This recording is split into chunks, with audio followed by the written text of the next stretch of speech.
don't have very many at all then. I have like 7 or 8. 11, but I didn't read the free one. Yes. Oh, you got a free one? What's going on, everybody? You guys messed me up. Take 2. Hey, take 2. What's going on, everybody? I'm RDB. If you haven't figured that out, please get your glasses fixed or get a bigger TV. Also, joining me this week again, as always, Geekeasy. And we also have, for the first time ever, being on time, Zach. That is not true. I was on time a few weeks ago. I remember that. I was here at the start. This is my second time being here on time. Who are you again? I'm the ghost of comics present. Because I'm talking about current day comics. Well, speaking of ghosts, Eric Breen is here. Zach. Yes? I'm Erica. Nice to meet you. Oh, nice to meet you, Eric. I'm glad to meet you. And if Zach is the Christmas present, I think I'd rather have Cole. No, not that kind of present. He's the ghost of Christmas presents. Who's the future? Nobody else in this panel. Nope. Oh, nope. it's Mark Waid. Oh, wait, no, I'm sorry. He said it on. He said it on. He's the past. He's the past. Are we past the Mark Waid jokes? Okay. Is there a ghost of Christmas asshole? There's a ghost of Christmas Ash. I feel like there has to be like a presidential race for a ghost of. Well, I was saying, if there's a ghost of Christmas asshole, then Mark Waid has. Yeah. Okay. I see where you're going. What's the other two? What's the other two then? What is her name? Heather Antos, maybe. It's a ghost I would not mind being haunted by sometimes. Yes. As long as she's on mute. Well, speaking of ghosts, I hear that reference is back. Oh wow, that is a ghost. Zach, do you really want to like shed threads and have her give you that smirk that she uses on all of her profile pics that aren't animated? I honestly don't. I was just animated. It was a joke. Just saying. Now, granted, she's situationally hot. Situationally, that's the word. Situationally. But then the problem with her is she opens her mouth and words come out. That's right. That's why I said the ghost would have to be on mute. She would have to be on mute. Yeah. Maybe if I'd been on mute, I would have heard that. If she just opened her mouth and have no words come out, that'd be a little better. It's like Charlie Brown's teacher. Wah, wah, wah, wah, wah, wah, wah. All right, quick. What's her name? Charlie Brown's teacher? Yes. Oh, I have no idea. Mrs. Wah-Wah. Miss Othmar. Wow, I never would have guessed that. Never heard that. But again, I haven't watched all the Lucy and all that. I don't know if you would have ever known that just from the. I don't think they ever say her name in the. But they do it. They do in the books. Ah, okay. Shout out to Jay Lucian for being the only one in the chat. Jay. Yeah, well, we got all we need. We don't need anybody else. Except maybe this lamp. Anybody that saw The Jerk got that. I know. Is that a leg lamp? No. That's the Christmas story. Isn't that when he gets fired? He takes the lamp. I can't remember if he got fired. He was running away. I know that. And maybe this chair and this lamp, but I don't need anything else. Well, yeah, because that's when his sunglasses thing failed. The optogram. Yeah, everybody wants to start going cross-eyed. And Maud's husband bought into the company. I haven't seen that movie in a while. I don't think. Zach, have you ever watched that movie? Which one? The Jerk. Steve Martin. No, I don't think I've ever seen that one. No. Have you ever looked up the scene, the restaurant scene? What do you take us for? 2 boobs? Nope, never saw that. You mean you'd remember that if you had? If Zach watches the movie, he's gonna skip the first 10 minutes.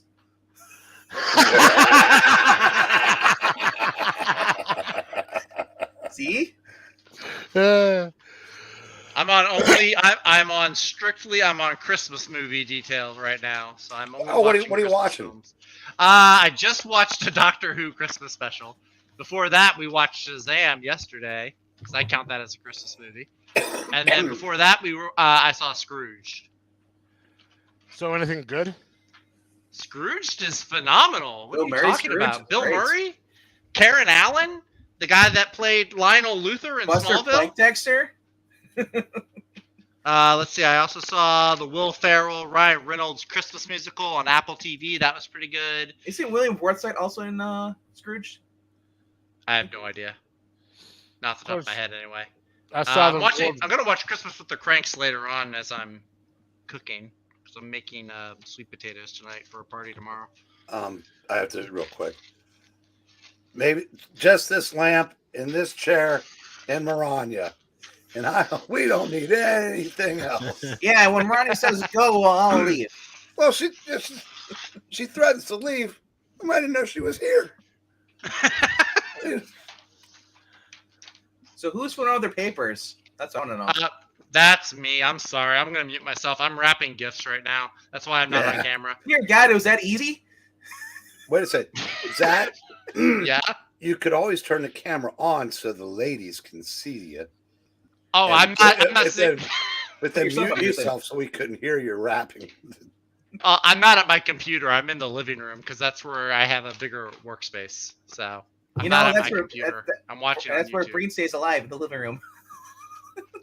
I know. This is like I feel like Breen. I'm streaming, like I'm talking, but I'm in the living room and I'm working. Live Thursday night. Live Thursday night from the living room. So Zach, I watched 10 Christmas movies so far. Okay. By my count, 3 of the billed characters are still alive out of all 10. And one of them was a guest on Turner Classic Last Christmas. He was the little kid in the movie, one of the movies. He's in his 80s. Oh, jeez. And two people are still alive from Meet Me in St. Louis. One of them's 99 now. I actually just saw where Dick Van Dyke, they're giving him like a 90th or 95th or however old he is. 98? Yeah, actually. He's getting like a TV special. Yeah, do you remember June Lockhart from Lost in Space, the original TV show? Vaguely, yes. She's still alive. Oh, wow. Good and for she her. was like 18 in this movie. I know the little kid, the boy. Well, yeah, but the boy from Lost in Space is still alive. Bill Mooney, yeah, but he wasn't in Meet Me in St. Louis, made in 1944. Oh, gotcha. That's the point. Gotcha. And the little 7-year-old who won an Oscar, she's still alive. She's pushing 90. I mean, that's how old these movies are. Jeez. Wow. I saw the greatest Christmas movie last Friday. What's that? Yippee-ki-yay. Oh, Die Hard. That was one of my first ones this year. Yep, we reviewed that Extreme Movie Show along with Scrooge as well, and Lethal Weapon.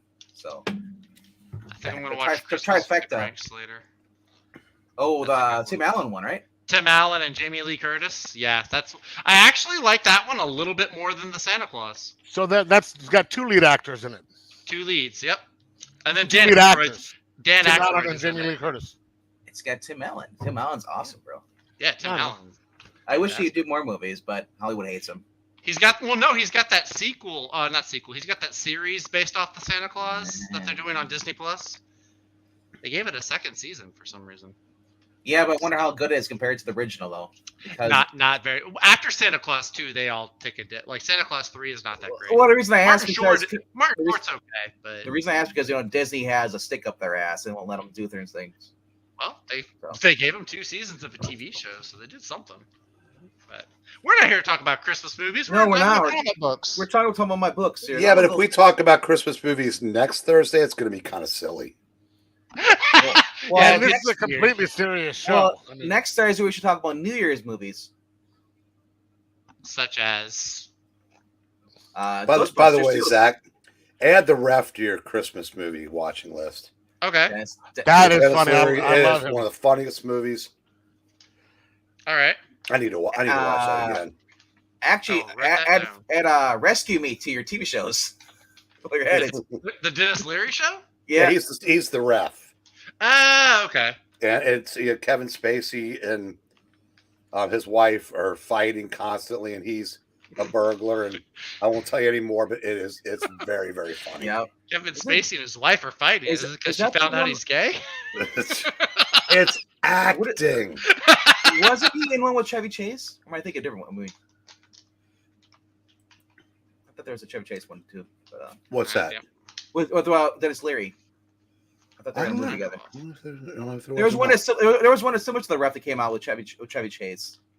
I thought, but then again, I could misremember things. But anyway, as usual, I got some books this week, and Walking Dead is one of the books I got, and this happens to be during the winter part of the story. How convenient! I like that almost like they planned it out. This is the original cover. So yeah, this is the start of a new connecting cover. So one of the perks of the Guinness book is they have connecting covers every once in a while, but you also get a little ongoing story in the background, new story they've been doing. No, not the best art. Who did they kill off this time? That looks like a guy that can draw, but he's using his opposite hand. It's Derek Hunter is the guy for this, but Oof. yeah, it's, I guess, it's showboating somebody new. May not be the best artist, but I haven't read it though.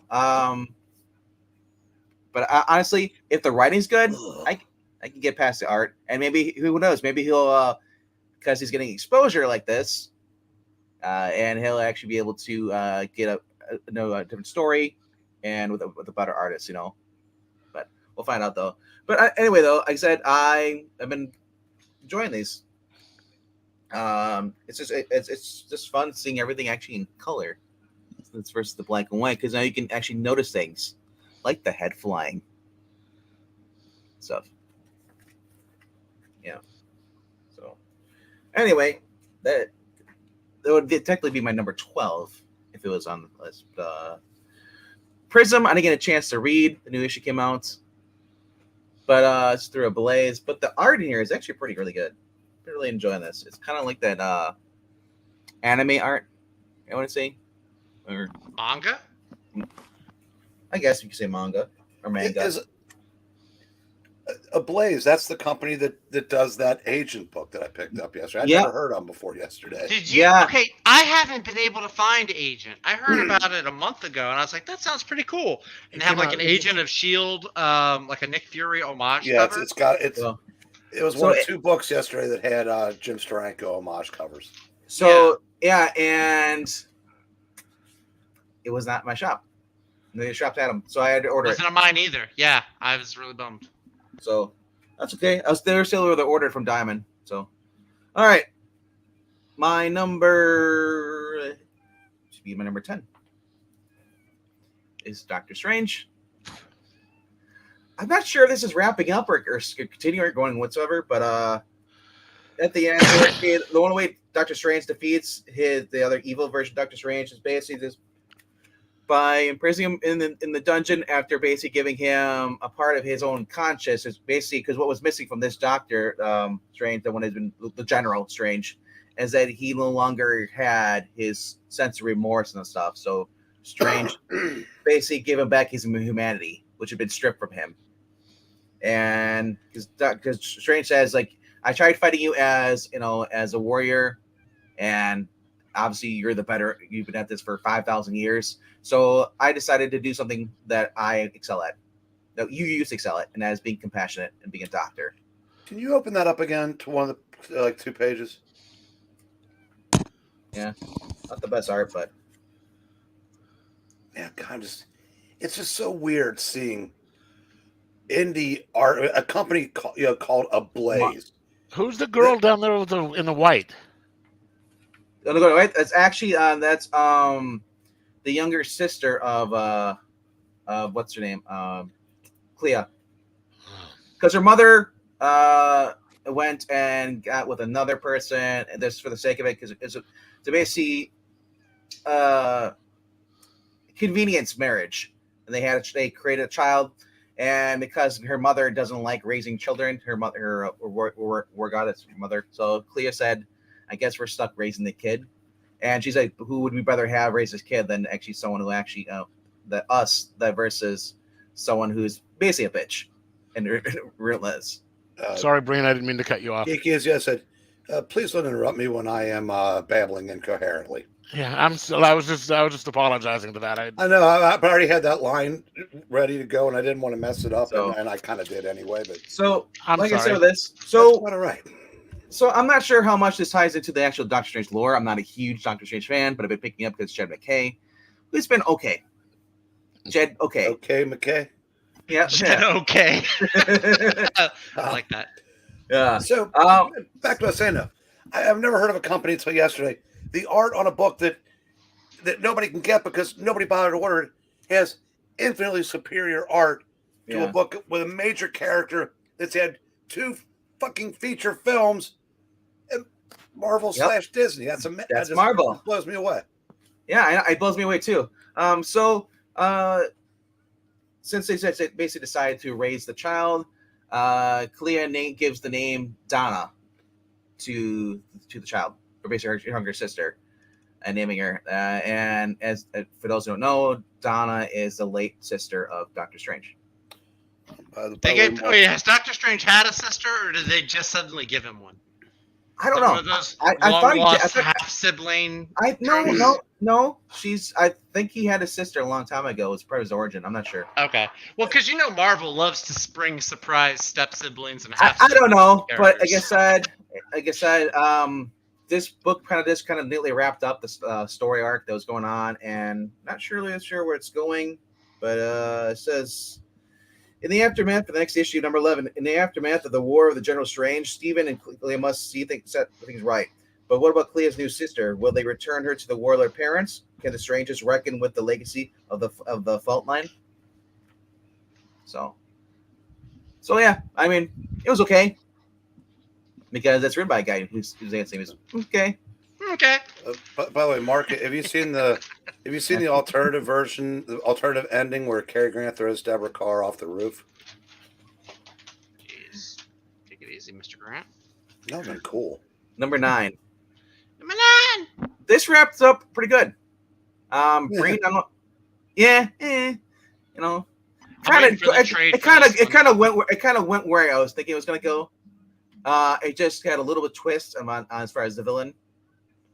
But I had a feeling who it was, who they turned out to be at the end, who actually was going to be the villain. And I just didn't realize it was like, oh, that's okay. So it did it okay for me. So I don't have to talk about it when it comes up. I'm thinking, at the end, well, shouldn't it be hard for Vampirella to beat Dr. Block? And the other guy says, actually, it's super easy, barely an inconvenience. I know. It's like, but they've been in every public domain superhero descends to the heavens. Good Lord. I did everything, but I might as well have had Squirrel Girl one-punching Galactus. So, what Dan Abbott's been doing since the very beginning, he said the only person that's ever been a match for her has been Red Sonja when they had Red Sonja versus Vampirella. The superpowers, she pretty much didn't like her. They didn't trust her because she's a demon or magic, but she's always been more powerful than they are. So would it make sense that she's more powerful than these schmucks on this planet? But didn't you kind of find that ending to be kind of unsatisfactory when, like I said, why have any series again when it can just go for 5.5 issues and she can call in 80 people just to appear out of nowhere? So that's upcoming books coming out for Fire and Ice. Sadly, Fire and Ice doesn't look like that in the interior. Oof.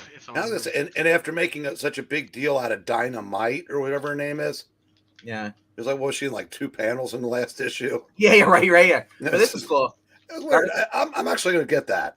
Garth Ennis on a James Bond. Garth Ennis James Bond does look really interesting. As long as the art, is okay. Ralph Labasco? I don't know who that is, so I'm not familiar with them. Does Bond get to slap a woman around, like in the old Sean Connery fashion? Are you just going back to our conversation we had earlier about being sexist and women should just be shut up? Yes, that's what I'm talking about. I guess you're just doubling down on that conversation that you guys had. You mean double O-ing down? Oh! That was good. Well, you know what 007 and the 2 O's stands for boobs. So that's why they're going to make him a woman. I do know that when it comes out, it will never be your number 7 of the week. That's such a crime. Number 8. It should be. 64-page book. Just fun. Overall, Randy Orton? Yeah. I mean, it says it right there on the bottom. Apex Predator. Apex Predator, yeah. Wow, cool. featuring the Hulk. Nice. Yeah. Like I said, it's just overall, just straight out, just crazy, all at war in this book. I believe it's the woman. I don't think they said her name. I can't remember. I read this, was it yesterday or day before? And some chick with the white hair, which I think from the Xenoscope lore, because I haven't read a lot of it, I think she might be the woman from Island of Dr. Monroe series he did. With her was involved Red Agent and Avril. Monroe or Monroe? Moro. Whatever it is, I don't care. It's not bad art. That Monroe. might have been a new character. She looks like Monroe. Heard it both ways. Yes. The art looks pretty good. It looks kind of like Archer, but I kind of dig it. Quite on the set. Oh, I forgot to watch the finale. I know. I heard that it ended. And I was like, dang, it's finally. Well, over. it ended for me about 4 or 5 years ago. Yeah. So 64 pages for $8 book, and unlike Marvel DC, you actually get a lot for your bang in this. Well, Marvel and DC do have some banging. It's just not the banging that we want to see.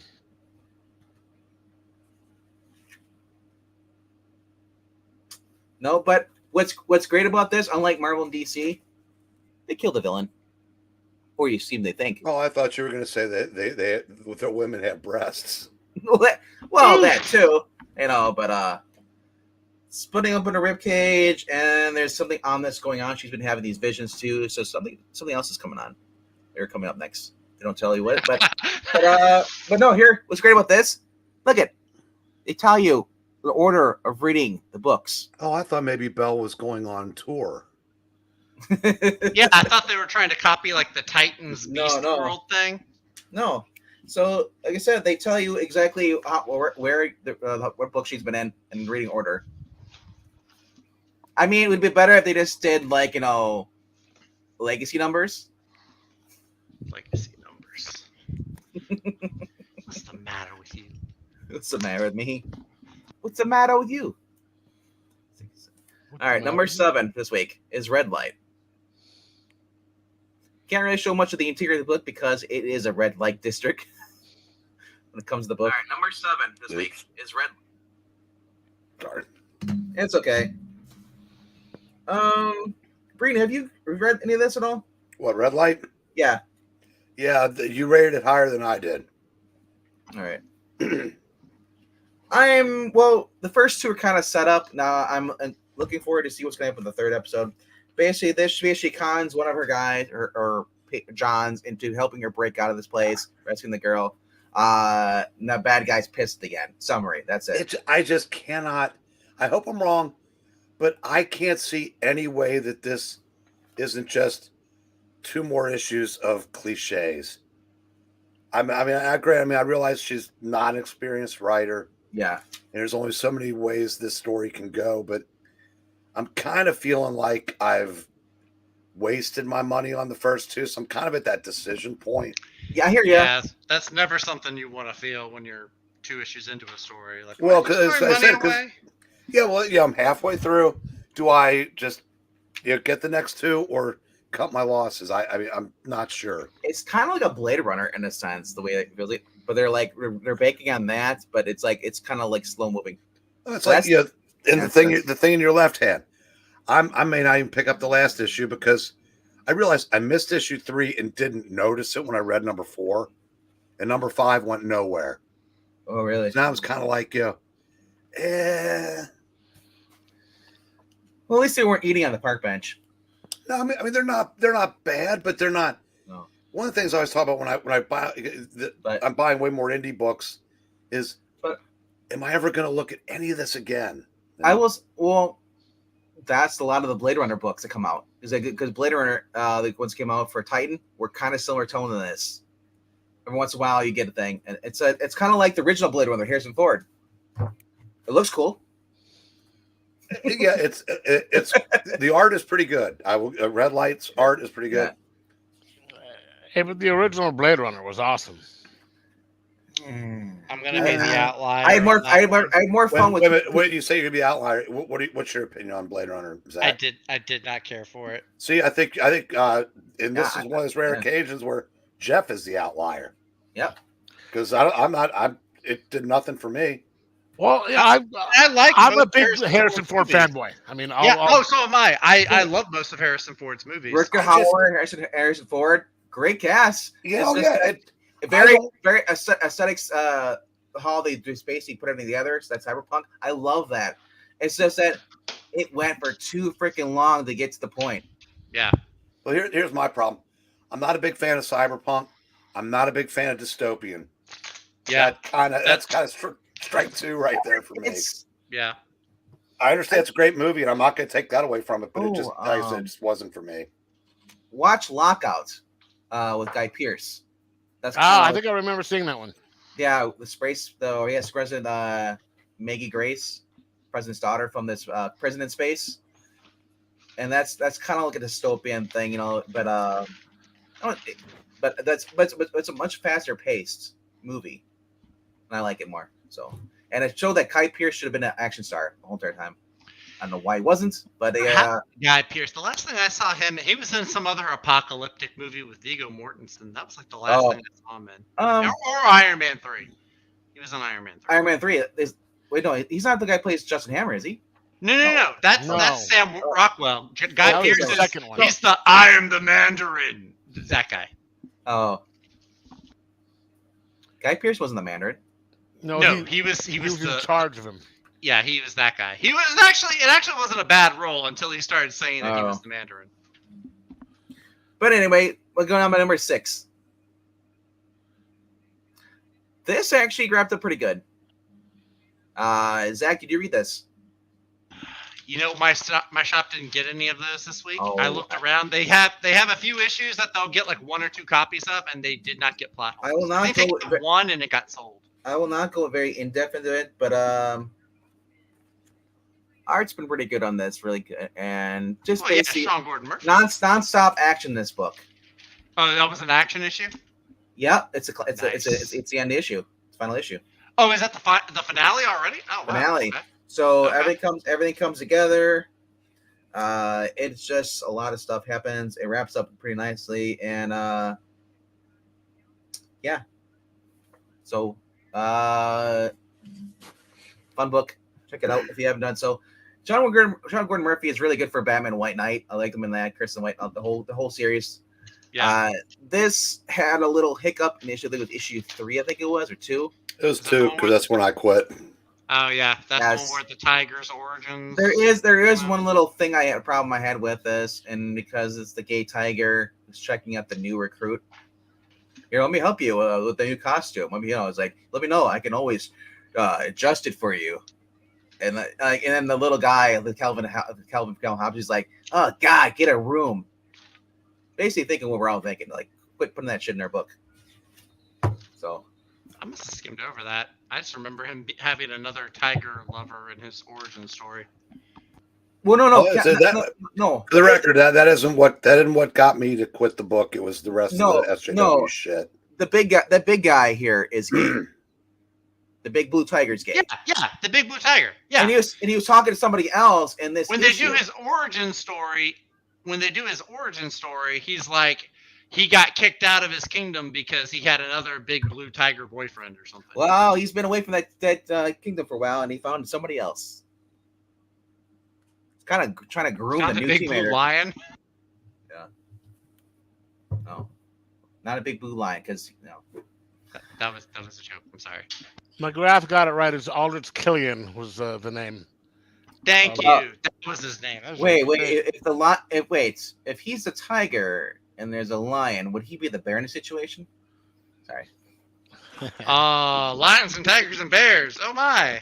All right. My top 5, man, for this week, and they kind of deserve to be where they are because I did enjoy them a lot. Justice League versus Godzilla versus Kong. Really, as we talked about this on Tuesday, Zach mentioned that this really feels like the old school Justice League basic comic books in back in the 60s, 70s, where basically they would break up into teams. taking on different monsters, and the artwork's really good in this. Seeing Donna Troy teaming up with Diana is always a pleasure. When's the last time you saw that in a comic book, by the way? 2012, maybe before that, before New 52. That's what I was thinking. It has to have been prior to New 52.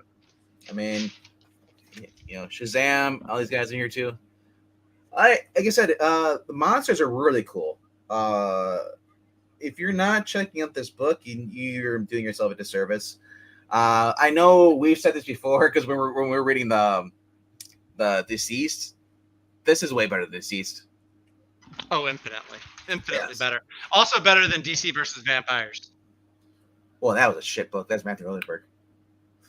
How can you say that something is better than Tom Taylor's books, man? Look at that art. So, look at that! Look at that! Are you on a delay? I'm sorry. You're right there, Zach. Did you just pass a kidney stone or something? You were screwed up. No, I was trying to impersonate Vinkman being on a delay, talking about something that we talked about 8 seconds ago. Oh, I guess I'm on a delay. Well, you look at that. Isn't that special? Isn't that special? A lobster slash whatever the heck it's supposed to be. It's the Cthulhu crab monster, isn't that what Cthulhu Pal calls squid it? crab thing as Or is that Barry? Barry says, yeah. In this case, the shape of a humongous Cthulhu squid crab thing. Yeah. And not only does he have to fight against the crab monster, he has to fight against all the inmates breaking out of Blackgate Prison. Yeah, that was really cool. I liked seeing that, all the different flash. Like you see like Girder and Golden Glider. You see a whole bunch of All Mammoth from the those. Fierce. Mammoth is in there from the Fearsome, not the Fearsome 5. But the best part of the whole entire book is Atom Smasher going up against Godzilla. That was pretty great. They didn't give any dialogue, but I mean, you don't. I'm guessing that I don't recall him ever being able to grow to that size. I'm guessing that's just for this book. I would imagine so. I'm fine with that. That was fine. I'm okay.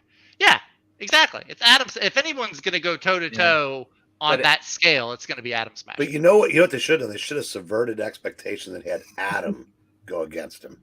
Adam! That actually. That's right. They could all. Yeah. And then Roderick Strong could come out of his wheelchair. Adam. What they should have done is they just should have taken Jeremy Adams' last book and had Hal Jordan make a giant kaiju mech. All right.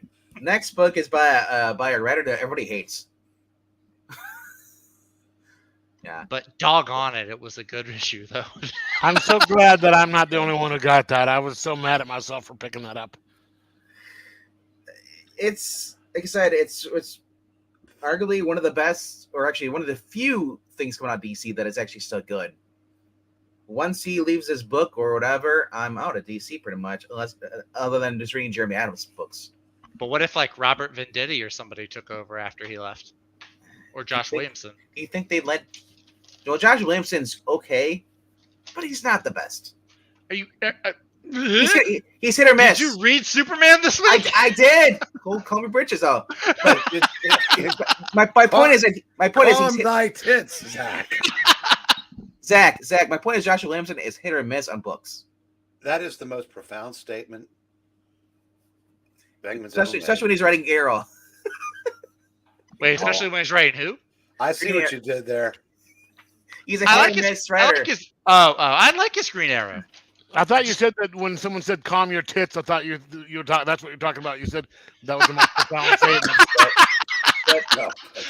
For this crowd, it might as well be. So be. if you love Kingdom Come and you love Dan Mora's art, there's nothing better than that.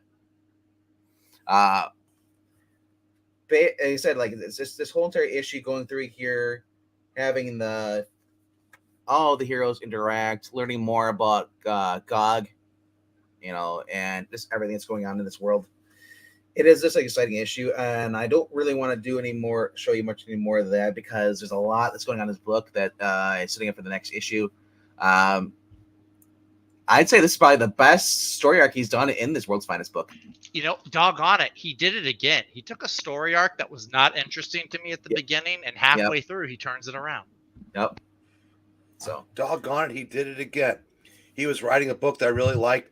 Then he turned back into the piece of shit that he's always been, and I can't support him anymore. it's I understand that, One of man. the two. But Yeah. right, the books that were. You saw where he added to it this week. Oh no, I Oh said God, I don't. did he Oh, really? oh I yeah, mean, he said he apparently he started a GoFundMe for some. I did some know lady that. had entered. Okay, Yeah. and he said that Comicsgate flooded the thread with hate directed at him. Oh, he's But- his but- charity thing. But he deleted them all instead of showing any of them, Well, which that's what they means do. obviously it never happened. And then he just goes on an unhinged rant. He goes, "I want my tombstone to say fuck Comicsgate." Yeah, he's doing a GoFundMe. For what for, dude? You are making bank at DC. If you're not, Why do you need? Not Why are that you there? kind. But the point is, like I said, I'll take what's that? I'll take things that didn't happen for 500. Oh, Alan. absolutely. Well, I They're get- terrible at saving receipts. I guarantee you, Mark is making more money than pretty much most of the other writers at DC right now. I'll take And that I'm bet. sure, Which is And I'm part sure of the he's- problem. and Yeah. I'm sure he's contributed to it because, like I said, when he's not being an unhinged, like I said, he's got TDS for Comicsgate, and Yeah. like I said, that's not to say that he's not incapable of doing good, and I'm sure he contributed a decent amount to that, but Yeah. that stuff is expensive, and like I said, but there's no way that Comicsgate did what he said they did, Of course, you know. and like I said, he's always been an asshole, and I'm not surprised that he came out and did this shit. Yeah, I was waiting for it. he's like I said, there's a reason why he thinks he's the sheriff of Comicsville, but in reality, he is King Baby. He's goddamn my age. He still hasn't And- grown up. And honestly, I would buy these not brand new. I'd buy these or buy them as a back issue, but the problem is that my shop only orders enough. So what if it doesn't? If I don't get it there, I don't get it at all.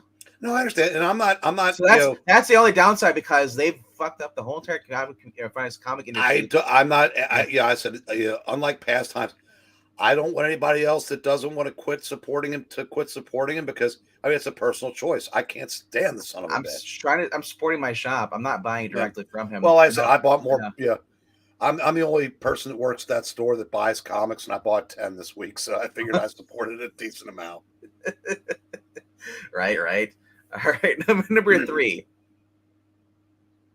Very, very fun issue. Prequel series to the smash hit Geiger over at Mavcade Studios.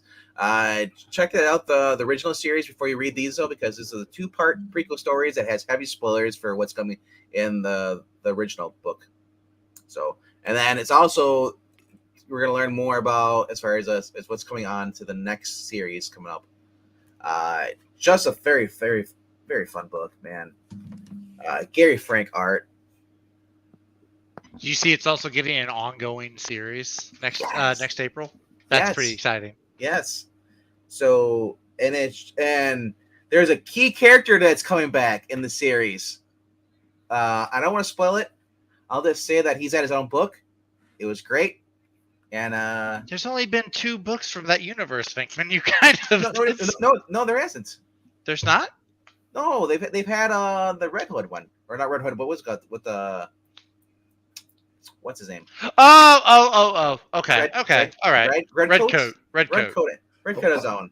By the Red way, coat. real quick, Mariah, when I said that, I'm sorry, they wouldn't have flooded the mentions because if I remember correctly, either Richard or Ethan tried to donate money to some trans charity, but they refused it because of who made the donation. So I said that's Jeez. Petty AF. But Yeah. man, I love the art of this, the glowing stuff. It's so great. Yeah, I really like this issue. Oh, it said, and then here's the merch on the back. Kind of with the Junkyard Joe little mug there. The Junkyard Joe mug is pretty cool. And Red Coat looks like it just got a Captain Morgan at me. So Got a little red coat in you? Yeah. No, because we separated from those mofos. I don't want to be a red shirt. Red shirts die. Number 2 for this week. Superman. Phenomenal issue. Josh Williams on this has been great. Robin series, was not as good as this. As good as it was. Batman and Robin, or just the Robin? The Robin, the one he wrote. The Damian Wayne, the Yes. Mortal Kombat one with the Yes. fighting tournament. And yeah, isn't Josh Williamson also writing the Batman and Robin book that's out right now? he's on the ongoing Batman and Robin. And that book sucks. I'm not read. I dropped it. I didn't like. I mean, I didn't mind it. I didn't like it enough. That's the thing. He's kind of like a Judd okay in that sense. Basically, it was a mid book for me. The Batman Robin. The art is really over necessary than we need to be. I'm just loving this more because it's just Superman. There's no other freaking little kids like we got in the other crap, the Action comic books. When Jason Aaron goes over and kills Action Comics, Superman goes even higher. Oh, Action Comics is already dead. They couldn't wait for Jason Aaron. But only that for what's coming in the next couple of issues. But yeah, because he got kryptonite poisoning, he has to wear basically his armor. He took Lex's old power suit and modified it. That sort of looks like, you know how in the 80s everyone wore shoulder pads? It sort of looks like a 80s Superman. It looks suit. more like Onslaught from the remember that was the hybrid version of. Oh, he was also back. Did you see that? Onslaught. Yes, I saw that. Oh, good Lord. And it's Jean Grey, right? It's a female version. Yeah, I'll be getting into that here when I'm up. Don't get me started. But I'll just say this: Superman is now stuck in the past. If you're not jumping on this is a good jumping on point. We get a little Western issue next issue. With Nighthawk and dude, that was fun. I actually like seeing Nighthawk and Cinnamon. That was pretty cool. I miss seeing kind of Western stuff, and oh my gosh, imagine if Jonah Hex shows up. But yeah, look at this shit on the right here, and look at this here. So this is the first time that they've gone back to the past, as far as time travel. But like I said, I'm looking forward to this. I want more Superman, and it's been a long time since I've actually read a Superman book that I really enjoyed. Now it will be as good as the Post-Crisis. No, Zach, take a drink. I don't have any alcohol. I drank it all because every time you said Post-Crisis. You have no eggnog? Wow, that's crime. No, I'm all out of eggnog. That's why I was so goofy the other night. I had all my eggnog. Number one, this needs to be an ongoing. I don't care what he says. Jeremy M's on this has just been fun. And he's found a way to bring in the JSA into this. And just basically continuing Jeff Johns' legacy as being the JSA writer. If you're not reading this and you're a JSA fan of the Goyer Johns run, you are missing out. Just seeing all this in here. Jeremy Adams, we've seen what he does on the Flash, does the same, writes the characters on here. Awesome. But is he as good as Jeff Johns? I would say so. I'd say arguably so. Okay. Maybe even a little better. A little better in certain characters, like Courtney, maybe. I don't think he's no. That's too far. Mr. Terrific, maybe. Stargirl, no. I'm not going to say that. Mr. Terrific's son is back, and he's talking to Quiz Kid, and he says he's like, man, I don't know how it's we're so distant, but having Quiz Kid here, they've kind of bonded a level, and they said they've already created 9 different patents for his company. Technology stuff. Including one was actually this machine is Chris Trapper here because they need to know who this villain is that she saw. She's members of, but nobody else has. So basically, it's gonna. They said hypothetically, this won't hurt. What it does, it's an image reducer. Basically, it reads your brain and then puts it on the big screen for everybody to look. And yeah, like you said. And here you go. They finally reveal the villain is. Is that a new Naomi series? No, that's Static. That's Static Shock. That's him. That's the guy. Isn't it? I'm actually kind of surprised they haven't done that's a guy. Look at the bulge. Yeah, that could be a camel toe. No, that's Static. That's the main guy. That's who's doing the electricity power. That's I pointed this out months ago. I said, what are you doing with taking all the guys, making so freaking feminine? The point where anybody jumps on it, like, wait, is that a girl? Yeah. But Professor Hughes is the main bad guy as far as Mr. Dr. Elemental, I think his name is. Dr. Element, or maybe yeah. it's Dr. No, Elemental. it is Yeah. Dr. Elemental. Okay. Next issue is the origin of Jay Garrick, Judy Garrick, and Dr. Elemental. Man, if they don't have Jay pantsing somebody, it's not a true origin story. While drinking eggnog?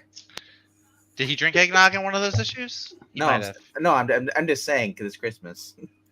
And then because I decided to basically pick up some books, back issues. I couldn't get the Asian books. I said, you know what?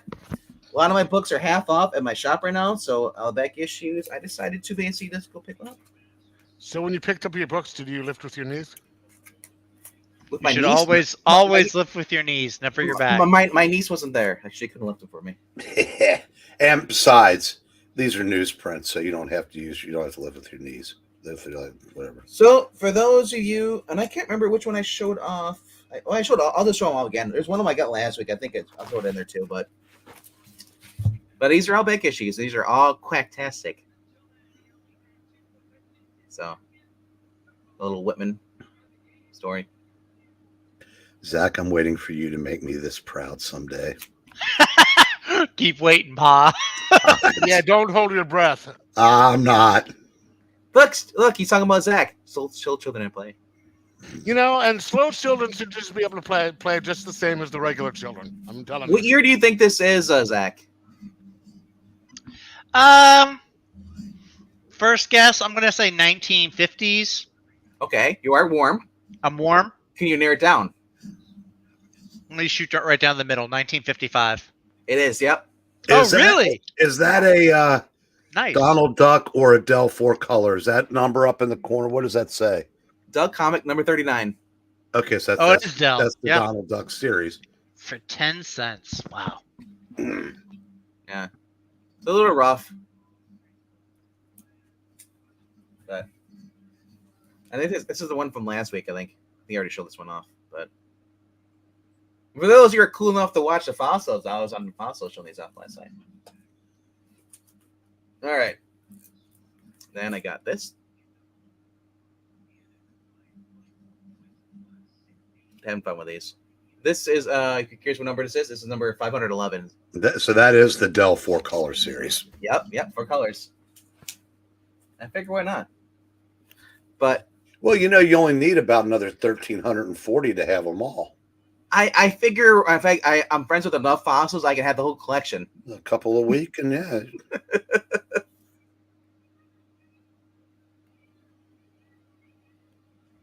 As seen on the auction before in Lila Comics. Yeah, it's until it wasn't bid on, then he sent it to me. Yeah, that's in a lot better shape than mine. I only paid what, $2? It's half off. Nice, right? And then here you go, last one. That's the coup de grace. Yeah.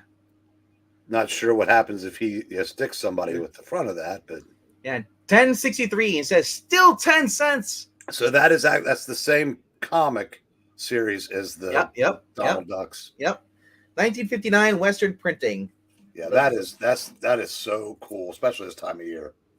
All right. I've been having fun with those, and then I did get some books in from E, but I'll save those for another live stream because there's a lot. All right. Who wants to go next? Kids? Yeah, we got Saturdays open now. Yeah, right now. I might just do a live stream on Saturday. But I don't know. So Breen, you want to go or what? No, it's Zach or Jeff, whichever one of you two want to go. Well, I'm going. See you later. All right, I guess I can pop this stuff up. Yeah, go for it. Go for it, Geekeasy.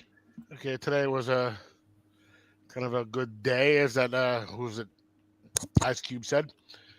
I got this taken care of and ran into my first crush, so it was nice. But I've got 10, and so the first one was this, and I don't know why I keep being a sucker and getting these things. They were hoping for a good Christmas book. Yeah, well, I'm gonna give myself the same advice I gave to Breen a little bit ago. Don't hold my breath, because Put the pillow on me if you see me buying this. Yeah, I was in bed reading this last night, and I almost had to. What was that old Leslie Nielsen thing where he's holding the pillow to his head and almost strangling himself? I thought you were going to go to Leslie Nielsen from Creepshow. I can hold my breath for a long time. No, this was what the Naked Gun, I think it was, or Oh man. or what was the one where he's the Naked Gun, the cop one. Okay, then number 9, and another one I got suckered into getting. Cover looks great. Now, this one is, remember when they brought these guys forward into time and Gene was like, but Bobby, you're gay. This is the same team. They got sent back in time after that and had their mind wiped. But Jean Grey, she's off in some like nether thing. She's a future Jean Grey.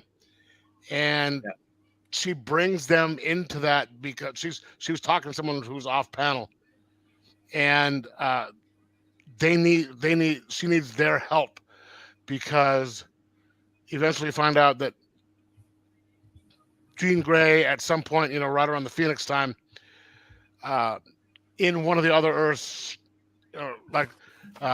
she had embraced the Phoenix, not the Phoenix, but became the Phoenix, and Earth became really peaceful. But another one, she becomes the Phoenix Force and is going after the take over the whole universe, and they need them to stop her, and they bring their memories back. And so there's like 4 or 5 different little Bobby making gay references. Of course there is. And which is one thing that is really annoying because they wanted Bobby to go talk to they weren't direct, right? But one of them was Bobby wanted to go talk to it was either his younger self or older self or something like that. And he goes, "Oh, I'll do it." It had something to do with Gene. And he goes, "Oh, I'll do it. I'm the only one who didn't have a big crush on Jeannie," which, if I remember correctly, which is bullshit because he was, he had a huge crush on her. But he didn't because he was supposed to be younger than the other two. But then, just like in like sometimes kids will age faster than other kids in comics. That's how Scott Lang's daughter is an adult now, but Franklin's still a kid. They kind of play fast and loose with that. They aged Bobby up to catch up with the rest of them over time. But he was the biggest. I mean, he was the biggest girl chaser on the team. Ever. Yeah. He was Johnny Storm, but and cold. Even though they send him back with their minds wiped, he remembers that he was retroactively gay. Yeah. God, I hate Marvel.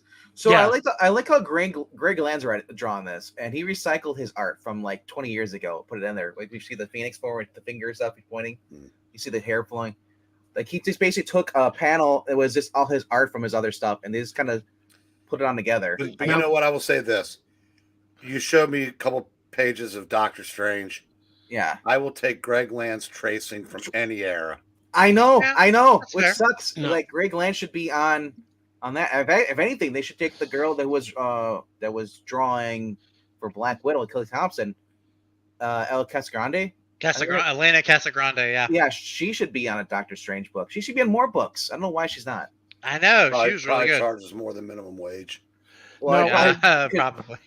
Did I She's a woman. describe this plot pretty well there, RDV? Pretty much. It's this evil Jean Grey, I guess, comes, and then the both teams, like the new team and the current team in the past, meet the other. They have their memories restored because after they originally came to the present, when they went back, they erased their memories, so it wouldn't affect everything. But they had their memories. So basically, all there, they realize, wait, you're like the futurist guy says, you're not Jean, and at the end it's like, of course I'm not. I am Onslaught. And it's like morphs into the. I was just like, Yeah. no. Yeah, and it's just I'm sitting there going, why did I wasted my money on that? Oh, I'm so pissed. You know what? It does pay out because of the fact that it is an actual true villain, one we all hate.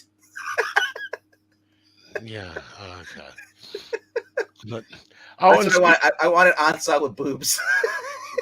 that Yeah, thanks. that might have made it better. Get Onslaught in Jean Grey's uniform. Now Or she's no. So now she's ginger and she is evil. true. Now here we go. We get female Onslaught, right? Put her in Sue Storm's hate monger type uniform.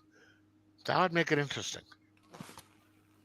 But maybe that's because I'm an old perv. Who knows? Victoria's Secret models cosplaying as cosplayers. Yes, exactly. And then so the 10, 9, 8. This. It's good. Not as I guess not as good as you guys seem to have thought it was, but I haven't read it personally, but Zach's been praising it.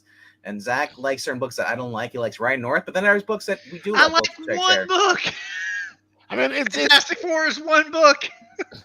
This is good. It's just I don't think it's as good as. Weren't some you people also seem to. praising Barbaric too as well? Was that reading Barbaric? What was Barbaric?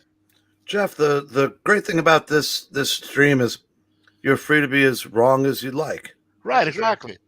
And if I'm wrong, you guys will tell me. I just did. Okay, and I'll never tell you that you're wrong out loud. no, see, that's the thing about being our age, is we don't have time to be subtle about shit. We'll just come out and say you're wrong. Let me take a shot at why we're probably liking this better than you. You are a bigger horror fan than we are, and I think you were probably hoping this would get even a little deeper into the horror aspects of it. Yes. Would that be fair to say? Yes. And you're saying HORROR fan? Yes. Right? Okay. And whereas I just like this because it's fun. Yes. And that's all I wanted out of this. And yes, I mean it is fun. I don't know which issue it was, but at the end of it, Superman comes in and he goes, "Wait, you know Santa Claus?" Yeah. Now that made me laugh. I mean, there are some really good points, fun points that I think I'm enjoying it. I'm just not as enjoying it as much. Would you have been enjoying it more if an established character had been ripped in half in one of these issues? Yes. There you go. And you weren't wrong. I'm just now I'm gonna probably get something from Eric here, and it could be deserved. Just letting you guys know here. The next one, Deviant. Nice. James Tinian. Now, I sort of like the story. I don't know if you guys know. Do you remember the plot behind the story? That's the main character's gay. There's two of them. Both main characters gay, and then one of them has a boyfriend. So there's three. Now, one of them is a prisoner who killed a bunch of people. He's gay. The main character, who's the author who's writing a comic book about it, he's gay, and then he's got a boyfriend. But so there's that, and that's just okay. We're getting a lot too much of that on this one. But at one point in this book, the main character goes to travel to talk to, I guess it was one of the guy's victims that survived, who is probably the one character in the book who's not gay. And he tosses around the English word for cigarette in there quite a few times, if you understand what I'm throwing down. Mm-hmm. And then his wife comes in to bring a cup of coffee, sets it down, and it's a red cup. Now, what do you think is on the cup? Red cup, white writing. 4 letters, or you could break it down into 4 letters. Is it gross? No. Make America great again. MAGA. Yes, and I was like, all right, fuck. You really just need to throw that type of shit in there. Make sure the bigoted guy is, Well, that's just the way they are. Tom King and all that stuff. I was amazed that Mark Waid actually had the word God and is capitalized in his book. Yeah. And I was getting into it with people about that. And says, I don't believe in God. I said it's still a proper noun. It should be capitalized whether you believe it or not. It's a proper noun. So, Yeah. so it's good to know that James Tynan's only interested in reaching half of the comic reading audience. It's Yes. kind of Because that's a at this point that's a drop the title thing for Yes, me. and I'm probably going to. And next is World's Finest. I'm enjoying this. We don't need to go over it again because you guys talked about it. Now here is a book by Chip Zdarsky that I'm actually enjoying. Newburn. okay. Do you guys know this You series? know of it. I know. Yeah, I know it's still ongoing. I just Yeah, I just it's never read it. and Newburn is things are not going well for him, and his assistant is bad shit's going down for her, bad stuff's going down from him, and they're trying to get out of it, and things seem to be piling up. It's getting really good. Who's the writer? Zdarsky. Okay, that's why I didn't pick it up. Yeah. No. I mean, I'm glad it's good. It's good, but I just feel like Zdarsky is one of those writers where he eventually shows his true colors, like he did with Batman. yeah. Daredevil. I've always heard that everyone's talking about how great a writer Zdarsky is, and I've been reading this for a while, and I didn't realize it was Zdarsky. Yeah, Scott. I yeah. like this one, but all the rest of this shit, this sucks. Scott Snyder has the same problem too. He starts off great and then ends horribly. Tom King, they don't know how to finish a Well, book. Tom King doesn't start great anymore. No, and in here's what I'm thinking. In Scott Snyder's defense, I think if you read his independent stuff, it's always really good. But when you get him in on like the two big ones, it starts to change. I think there might be some editorial interference in there. I could be wrong. I wouldn't doubt that. But going back to New 52, I don't know how much editorial interference there was when he basically shit the bed when he finished his Batman run, because that was horrible. Well, but in his defense, though, at least with Scott Snyder, that was a comic book decision. It wasn't based in politics. Yes. It's like Chip Zdarsky kind of let his anti-capitalism show in Daredevil, just like Tom Taylor brings it into Nightwing, and yeah, so I said it's his Batman books. I dabbled into the one that came out. Was it recently last week or week before? You and Zach were looking at it, and it actually seemed pretty cool. But then I realized that's how they get you. You see one panel, and then you realize, and then we go buy the next one. It's like, that's why I didn't buy it. Yeah, and with Zdarsky, or Snyder. I'm sorry, Snyder. I don't think I've ever really picked up anything abhorrently bad in politically wise. No, American Vampire was a phenomenal read. Huh? He had every chance to do it in American Vampire, and he didn't do it. He didn't go. At least nothing that sticks in the mind. So it couldn't have been anything that bad. Well, you are old. You might have forgotten. Yeah, true. That's why I carry ideas. I don't remember my name half the time.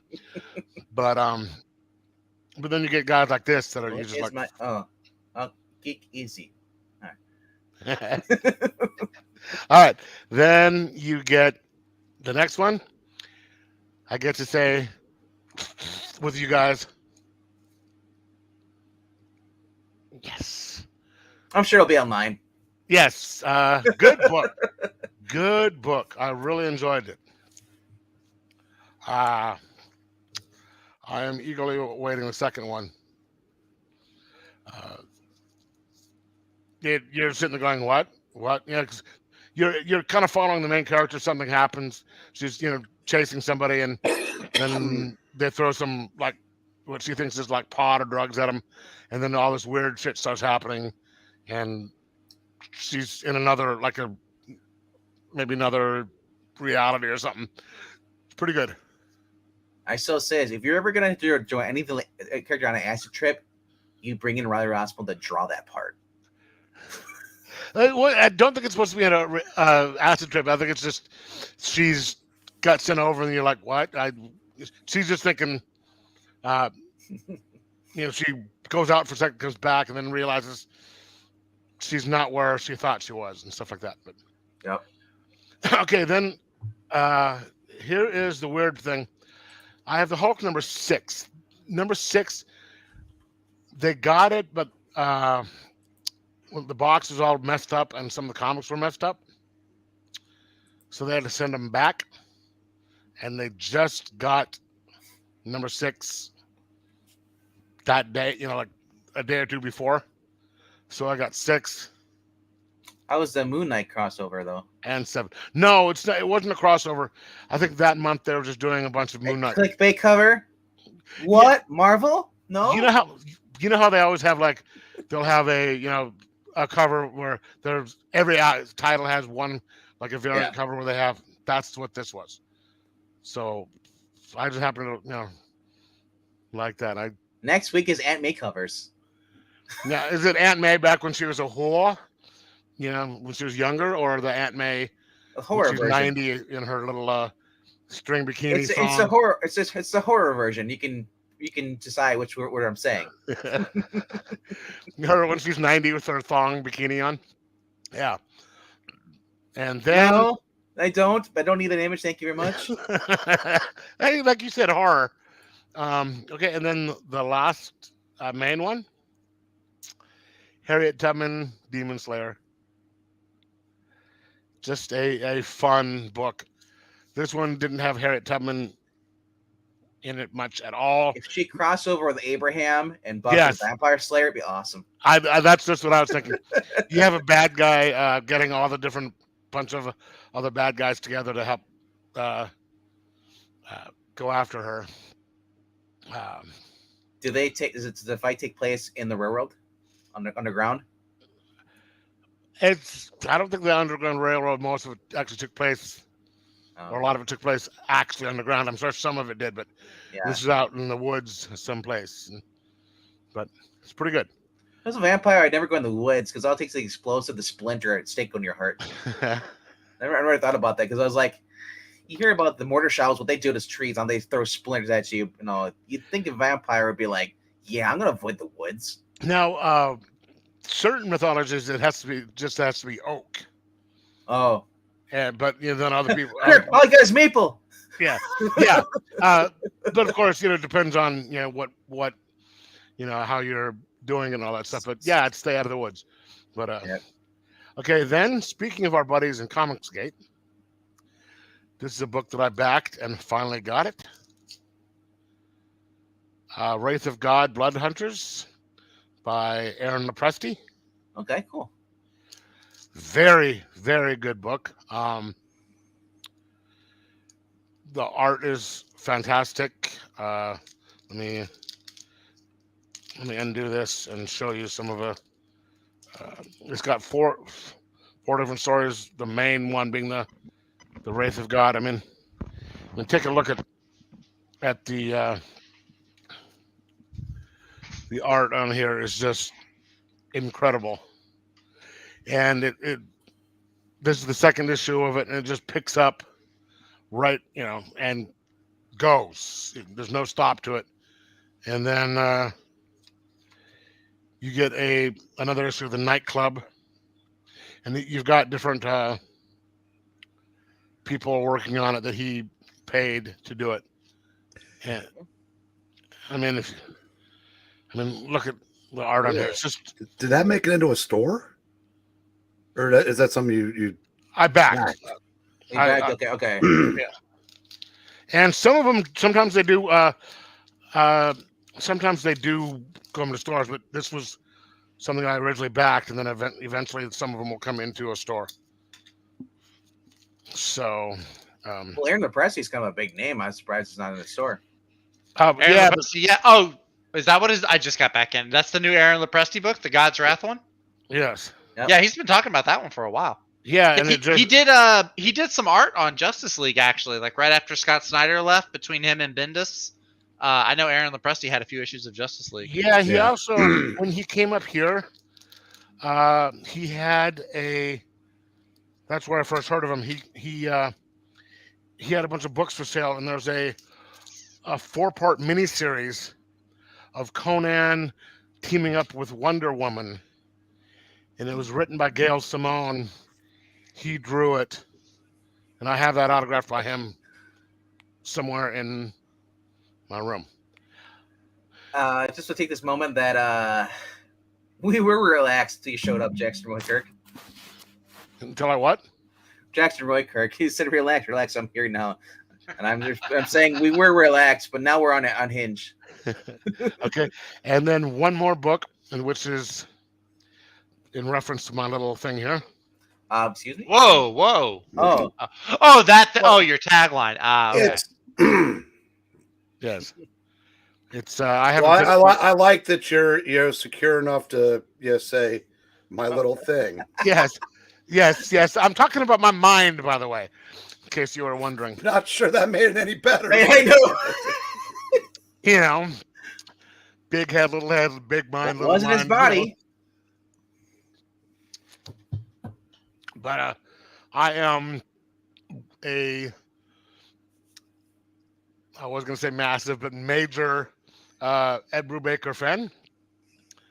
This is his new thing. I haven't finished it yet. I'm about halfway through. Did they tell you where the body was found? I'm sure you will eventually, but you have there's certain sections in here that I can't show. Off camera, I mean offline. You can show us later on. Yes, but we have it's a really good book. I mean, you got the Sean Phillips art in here, which is normally I wouldn't like this type of stuff, but it goes great with This guy with the mullet. 1980 something. This is 84. This is supposed to take place, but it goes great with his work. Eric, I mean, with Edward Biggers. It's Brubaker. Can't yawn on a Brubaker book. Yeah, I mean, there's. Who was yawning? I heard you yawn.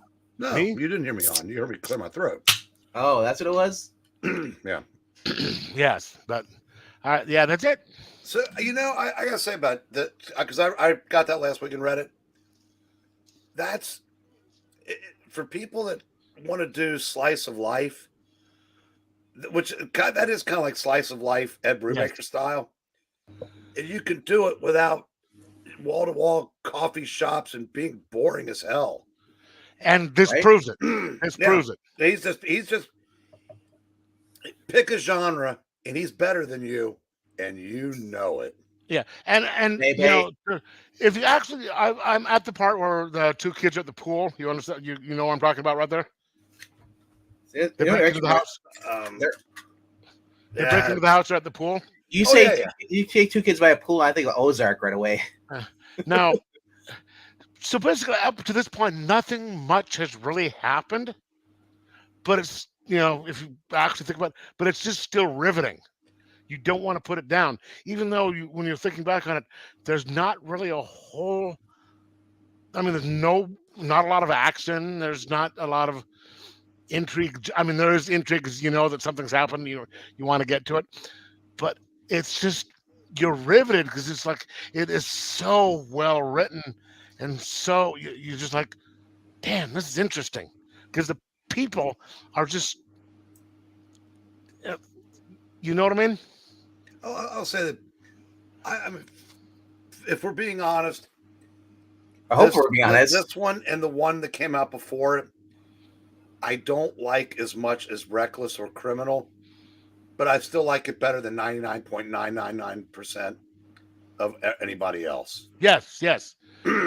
Now, speaking of Criminal, I think one of my favorite stories by him is in one of the Criminal deluxe editions, and it's just a few pages. It was one of the little additional stories in the back about the time when that guy goes and picks up that girl at a bar and goes to the hotel room with her. The Christmas one from the Image anniversary books they had. Wow, that's a short story. Did I don't know about that? Where the guy is her boyfriend's in the closet, literally in the closet, not figuratively. But that was a great, Oh, the one I'm thinking about, the guy is married, and and he goes and gets with this girl, and then he realizes that he'd rather be home with his daughter. getting gifts. No, that's not it. Yeah, that was when it came out last year. Speaking of things that are on, Jeff, I'll ask your opinion after this.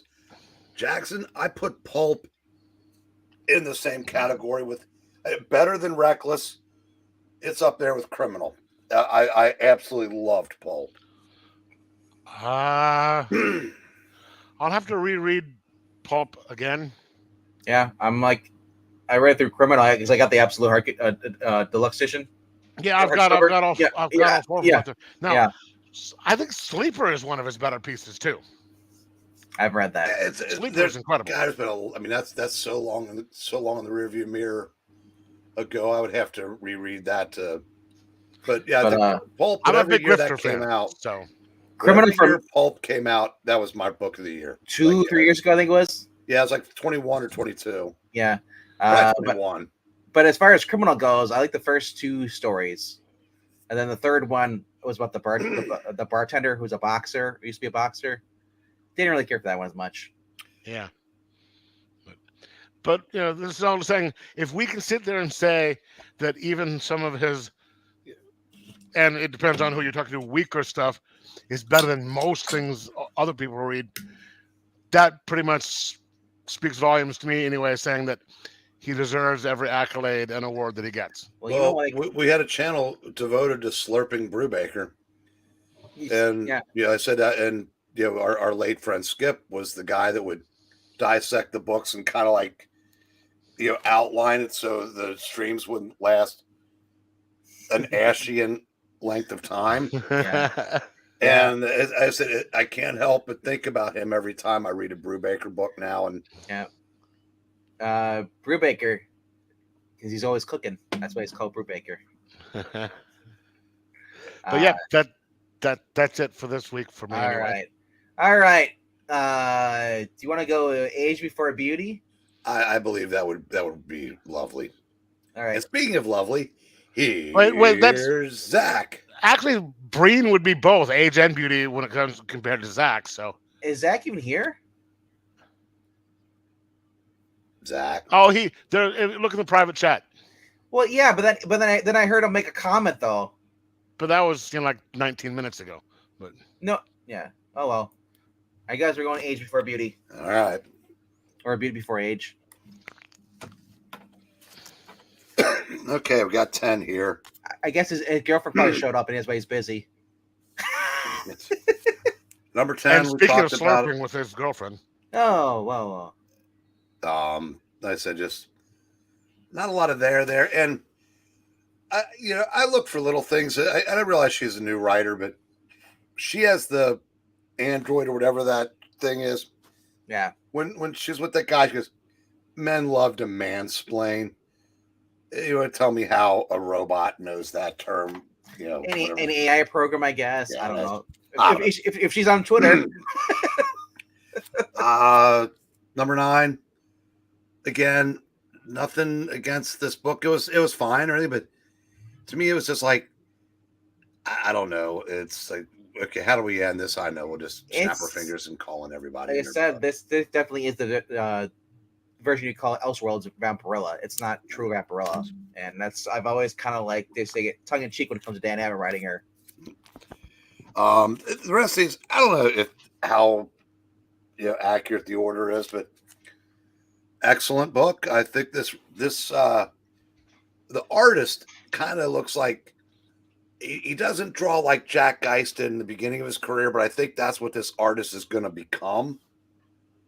And that's a good thing because this art was, like I said, infinitely better than the art on Doctor Strange. It just seems weird that for the same price, Blaze Comics can afford better talent. But my thing is that it's for how long? Because Dan Mora was over at Boom Studios and then he went to DC. Yeah, but he was still doing Boom Studios after he moved to DC, though. He did that. There's no guarantee he's going to be there a year from now because maybe the big two will pay a couple people, but I said there's a reason why most of the better talent is in indies. Anyway, love the Steranko homage cover, and speaking of, Al Capone Vampire. Oh, that's cool. This is another Nick Fury cover. Also previously seen on Fossils last night. Yeah, this is just fun. I mean, there's the vampire gangs are assembling, and they're gonna, there's a war coming. Looking forward to it. There really isn't anything more to it than that. I mean, there's no deep anything. It's just Al Capone's a vampire, How's Prohibition? and it's set in the present. He dug himself up, Oh, it's present. Okay. but he's in the slutty vampire chick from Vampire PA is who he's going to be fighting. Yes. Number 6, Jay Garrick Flash. Love it. I'm really having fun with this series. And like I said, Venkman, it's all about the boom. It is, baby. We talked about that already. And then 5, Geiger. I like this a lot. I think up to this point, I'm more of a Junkyard Joe fan than Geiger. I know. Because there's more of a family dynamic to the Junkyard Joe miniseries. Mm-hmm. And I like that the family, like the father wasn't secretly beating the kids because, he's a man. There's a family dynamic to this one, too. It's just that we know what happens to them in the other book. Oh, yeah. But I mean, I said, looking forward to the series. Number 4. This is just fun. All I asked of this is that it be fun. Mm-hmm. And that's what I'm getting. I just, seeing, I think Kendra makes an appearance in this too. She was in 2 books and didn't have her new girlfriend Galaxy. Right? Who I'm assuming is by now. I mean, the last issue came out. I'm just going to make that assumption. But like I said, good time. Glad I stuck with this. Number 3, same thing. I just wanted a fun story. And like I said, I understand, Jeff. I said, wanted it to be a little bit more horrific. But the Superman, going gaga over Santa Claus, and then by the end of the issue, he's possessed by the Krampus. So it's, well, what are you going to do? Super Krampus. Number 2, Superman. I'm so proud of him. All of these books are phenomenal. 85 years. It done right by me, Dad. It done right.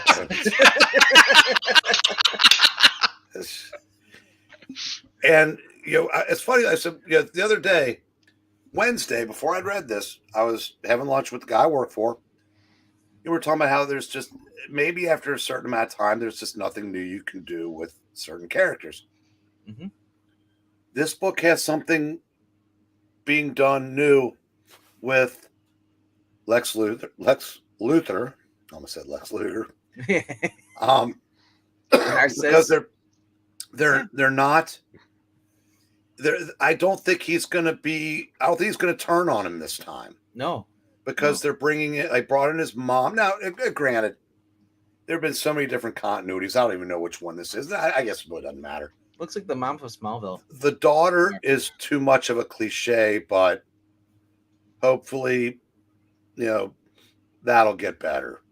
But, Lex seems to truly be trying to repent, reform, whatever. Mm-hmm.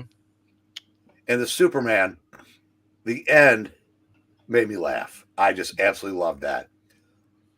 Superman is a 19th century train robber. Yep. Seriously. Without guns.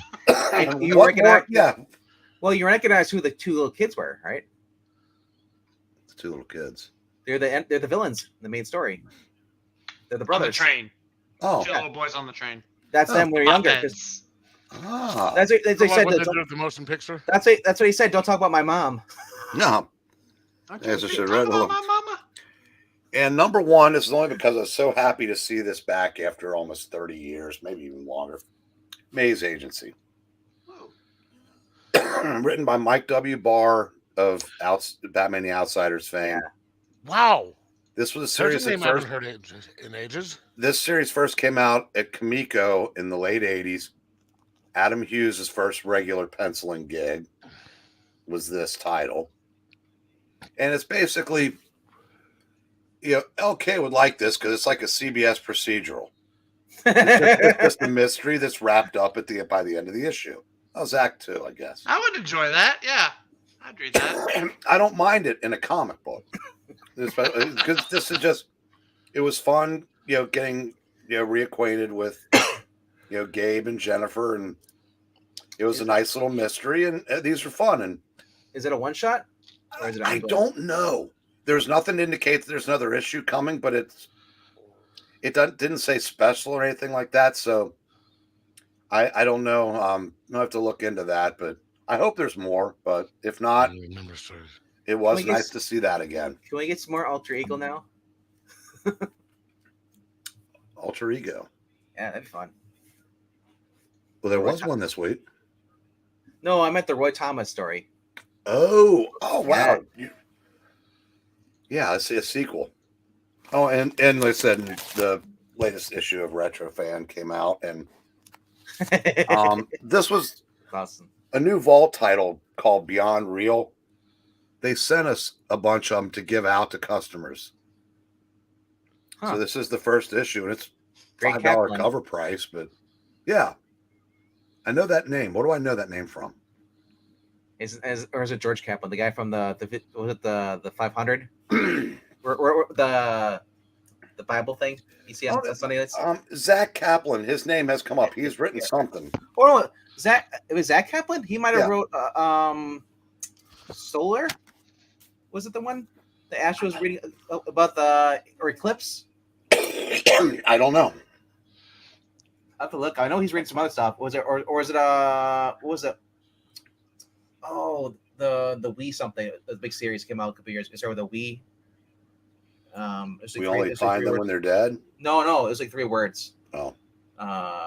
Gabe Kaplan's brother. Let me look it up real quickly. Yeah,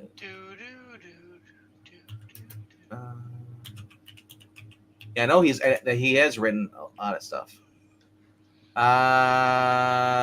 Eclipse was one of them. Wrote Metal Society, Port of Earth.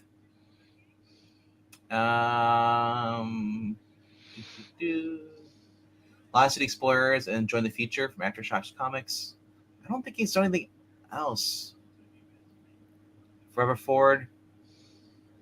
Yeah, I think that's what I'm always from Eclipse, because that's the one where basically the sun is basically turned, and everybody, if you live on the surface, you die, you melt. So when they go on the surface, they have to wear these spacesuits. They have like air conditioner inside it, coolant, to keep them cold.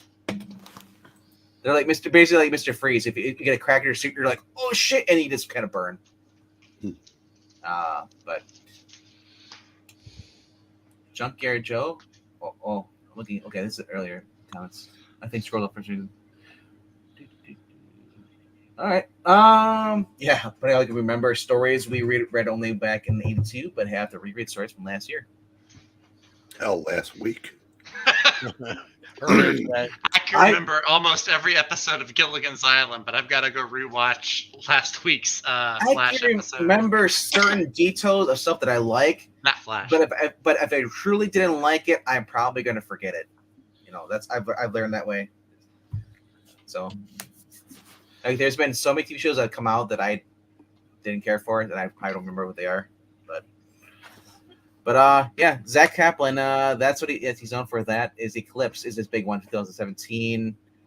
He also worked on Nightwing as well. Burnback in 2019. And I think Breakout is his new one. Well, yeah, apparently this is about somebody that, it says here, when struggling artist June is injured in a severe car accident that leaves her boyfriend in a coma. Yeah. All right, we're off to a promising start. That it's actually good. Yeah, I'm serious. I have such gay fatigue at this point. She begins to experience strange visual phenomena. Soon she is able to see that we are all actually living in a computer simulation. Interesting. The Matrix. Yeah, but I do recommend people check out his book called Eclipse. Very fun read. Another dystopian future. Much better. Darn dystopian futures. I'm so tired of that trope. Okay, it's my turn. Well, that's pretty much We majority. tried to let you go third, but you weren't I there. know. I had a phone call. I know my You know, mom called me. She wanted you realize to know dystopian about- future movies and stuff has been going on since like the 50s and 60s.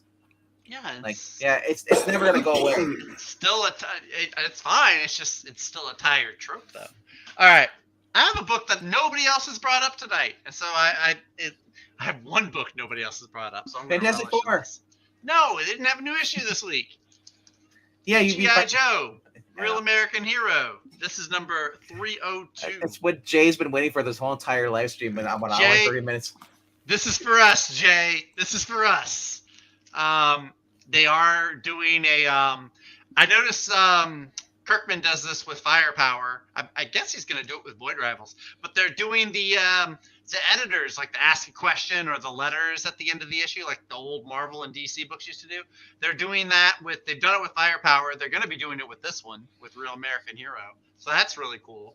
And I like the story so far. This is really cool. There's an island where they had a casino. Cobra Commander had set up a casino, and they had a giant bomb that mutated all the people there, turned them into like these giant, grotesque Lizards.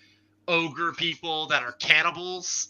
And so the cannibals want to go fight Cobra, and Cobra needs to defend itself from the cannibals. And then the Joes are just on the sidelines, like, should we just let them like kill each other? It's so weird for a G.I. Joe book to have like mutants and stuff. It's like, what? So this is I'm G.I. here Joe for versus it. H.G. Wells, right? Yeah, I mean, maybe. I mean, the cannibal part is pretty cool. I gotta say, Dr. Mindhunter. See, I'm you're kind of for so it. you're a fan of Arnie Hammer. He's a bad person. I'm not a fan of him. He's a bad guy. He eats people. But yeah, G.I. Joe, Real American Hero. I'm digging. Chris Mooneyham, the artist, is really, really good. I really like that guy. All right, next up, Geiger Ground Zero, issue number 2. This is probably my favorite issue of Geiger so far, overall. I really liked it. This whole story where the main guy, Tariq Geiger, how he meets this scientist during the nuclear fallout who gives him the ability to kind of control the radiation in his body. He gives him like the 2 boron rods that absorb the radiation. So that was really cool. The ending of this was interesting because they kind of go into some little teases as to what to expect down the line with the unnamed war and everything. Also, we got the announcement that Geiger will have a monthly ongoing series starting in April. It will not be a mini series anymore. So that's really cool. Between that and Green Arrow, I'm getting a lot of mini series turned into ongoings. I'm here for it. I like it. All right. Is this number 5? Number 5. Batman Santa Claus, Silent Night. Fun issue. Seeing Superman and Blue Beetle freak out because they're helping Santa Claus. That was really fun. The whole thing with Wonder Woman, Hawk Girl, and then one of the Green Lanterns. I don't know her real name, but yeah, seeing them fight the Harpies in London was a pretty fun little opening. And then it shifts over to this elf who's not a little elf. The elves are actually really, really tall. So this elf leads the rest of the Justice League to Norway, where Santa's fighting a giant serpent. I love how it's leaning into like the whole Norse mythology part of the Santa story. Zach, Yes. that's JoJo Mullen's fine ass. Is it JoJo? Okay, JoJo Mullins. Okay. I don't remember her name.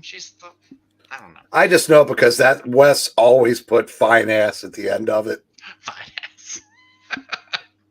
Okay, well, yeah, you heard it there. I did appreciate, because this happened in another issue. Actually, it happened in this one, Justice League Godzilla versus Kong. In both issues, Wonder Woman isn't like the bloodthirsty, just kill them all and let the world move on person that she's been. She actually like uses the lasso of truth to try to like get the monsters to leave peacefully. That's because these are written by actual writers and not someone with a mommy fixation. Yeah, I know. I kind of dig it because I remember a time when Wonder Woman wasn't just kill them, like God had sorted it all out. Why are you locking them up? Not They're God. criminals. Well, Zeus. I don't know. Yeah, not Tom King world. Not Tom King. No. This though was really fun. I did really enjoy this issue. Seeing Flash and Hal and Supergirl fight the giant crab monster, Wonder Woman and Wonder Girl fighting the behemoth and the mascara. Green Arrow, is the first one to come across King Kong. Just really, really fun. And then Atom Smasher going toe to toe with Godzilla was a lot of fun too. Just really, really fun story so far. With that, I really like what they're doing. Top 3. Darn you, Mark Waid, for making me like this story that bored me for the first 2 issues. Now it's getting good. Confession for me, never read Kingdom Come. It always looked boring to me. Kingdom Come itself is a good story, but I know the story, but it just always seemed boring to me. Yeah, this whole story so far, I thought it was going to be cool. Like the last time this character was in the story arc, and they kind of teased what would become of him. I was like, oh, that's really interesting. Then when this story arc started, I got kind of bored with it. But now in this one, it's turned around and it's getting more interesting. So Batman and Superman, they end up teaming up with this universe's Batman and Superman to stop this grand plot that's being put into motion by Gog. It reminds me of the Justice League. What's it called? The Justice Lords. Remember they went in the cartoon series Unlimited. They went to the alternate reality where Wally was dead and they met their counterparts. That was the Crime Syndicate, wasn't it? Well, there was that one. But they also had the Justice Lords. There's the one where Superman was actually going on and lobotomizing all the enemies because Wally West was dead in his universe. Okay, I thought for sure that was the Crime Syndicate. It might be the Justice Lords. Well, no, it was their version. I'm just saying. You might be right. I'm always right. I'm the host. I do like what they did. Like they have Metron. Is it Metron? Yeah. Yeah. Metron shows up in this. Also, they have Gog look like Thanos. I don't know if you noticed that, but Gog looks a lot like Thanos. Gog, and then it's like the lines on his chin. Yeah, he turns. Yeah, David gets turned into. I think he had those in the JSA run that Johns did, didn't he? He did, but he was so giant, it didn't hurt me. He wasn't. But Thanos size, I guess. I don't know. Like I said, it just really feels like the cartoon series. Both you and I grew up watching, where they had the multiverse. Their interactions seemed so natural. It doesn't seem like it's forced. Yeah. Like the Batman in this book, he's like from King Kong. He's like, I always had a hunch that they were telling the truth, and it's like that's why he's like, and yeah, because Batman he knew he was been bugged by the other Batman because that's what he would do, because he wouldn't just take everything for face value. Where the other ones are based kind of subliminal messages from Gog, and that's why they are kind of all falling in line. But now they know, like, 'cause the one thing he said is like, how do they know Thunderman's name? His name's David. So I see the doubt in his mind. So I think that's kind of cool. It's like, of course, the Batman would be the one that would defect first. What he was doing, he was pointing out a lie because David said he had never seen them before. Yeah, well, and Batman said, "Well, how would they know your name if they never met you?" But he said, Superman, you can never tell what a lie is. You know, you can see the superhuman. No, he can tell what a lie is when he's aware of it, when he's looking. Yeah, Batman always assumes everything's a lie. Yeah, right. It's like. Speaking of Superman, but I said the interaction though I love it though, the banter. Yeah, this was a really strong issue. First of all, this is the one where Bruno Redondo is doing the art instead of Jamal Campbell. So his artwork is really good. Solid artwork in this. I like the way it opens up too. It opens up. It focuses on the people like Lois and Perry and how they react to Superman almost dying from kryptonite, which I thought was a nice little opening way of going. And then of course, there's Lex, and Superman gets the Lex power armor, and he customizes it, and he fights this guy, and the doctor, it's like a spider slayer robot or something. It's kind of cool. And then RDV showed the ending of it where he goes to the Old West, presumably with Marilyn Moonlight. Looking forward to seeing how Perry White party here. Yeah. Perry White. Superman's on a commission. Well, I'm going to take a break from running a campaign and do what we're supposed to do. Help the people, because that's what Superman would do. What is Perry White running for? Mayor. Wow. He's doing the same thing J. Jonah Jameson did about 10 years ago. And the Kingpin. But better. Well, but Kingpin wasn't a newspaper editor. But I did the whole interaction, the very beginning with Lois and not knowing if Clark's going to be out, and she's just remembering all the time together. That was So good. heart-wrenching. Dude, Williamson really does get Lois and Clark. I think he's really good with Lois and Clark. All the letters to Superman, it's like, you're Superman, you saved me, I saved my brother who was in the ambulance, and he basically, he would have done the ambulance if he wouldn't have got him out of the traffic jam. It's like, he really wanted to see you on his 10th birthday, make an appearance or something. And Lois is reading all this stuff, and she starts breaking down because she doesn't know if Clark can even hear her, but at the very end, he's like, I need to go write this kid back, and just kind of, he's kind of weak and just kind of like, I just love that he gets it. Someone actually at current DC understands their relationship, but that's Isaac. Do you want to make yourself bigger and continue your soapbox? You good? My ego's already as big as you are. I don't need to.